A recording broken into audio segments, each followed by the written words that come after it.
ಅಂಕಪಟ್ಟಿಯಲ್ಲಿ 2 ಮತ್ತು 3ನೇ ಸ್ಥಾನದಲ್ಲಿರುವ ಡೆಲ್ಲಿ ಕ್ಯಾಪಿಟಲ್ಸ್ ಮತ್ತು ರಾಯಲ್ ಚಾಲೆಂಜರ್ಸ್ ಬೆಂಗಳೂರು ತಂಡಗಳು 2ನೇ ಸುತ್ತಿನಲ್ಲಿ ಮುಖಾಮುಖಿಯಾಗಿ ಆಡಲಿದ್ದವೆ.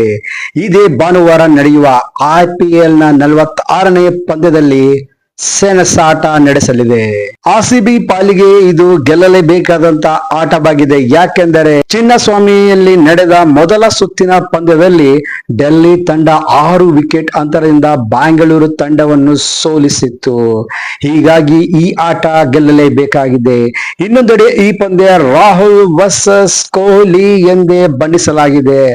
ಹೌದು, ಚಿನ್ನಸ್ವಾಮಿ ಮೈದಾನದಲ್ಲಿ ರಾಹುಲ್ ಅಬ್ಬರ ಬ್ಯಾಟಿಂಗ್ ನಡೆಸಿ ತವರು ಮೈದಾನದಲ್ಲಿ ನನ್ನ ಹೋಮ್ ಗ್ರೌಂಡ್ ಎಂದು ಪಂದ್ಯದ ಬಳಿಕ ಸಂಭ್ರಮಿಸಿದ್ದರು.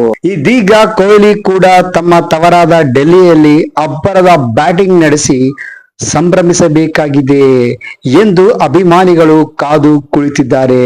ಈ ಆವೃತ್ತಿಯಲ್ಲಿ ಪ್ರಚಂಡ ಬ್ಯಾಟಿಂಗ್ ಫಾರ್ಮ್ ಮೂಲಕ ಬ್ಯಾಕ್ ಟು ಬ್ಯಾಕ್ ಅರ್ಧಶತಕ ಬಾರಿಸುತ್ತಿರುವ ಕೊಹ್ಲಿ ತವರಿನ ಕೋಟ್ಲಾ ಮೈದಾನದಲ್ಲಿಯೂ ಹೇಗೆ ಆಡುತ್ತಾರೆ ಎಂಬುದನ್ನು ಕಾದು ನೋಡಬೇಕಾಗಿದೆ. Wish all the best, RCB.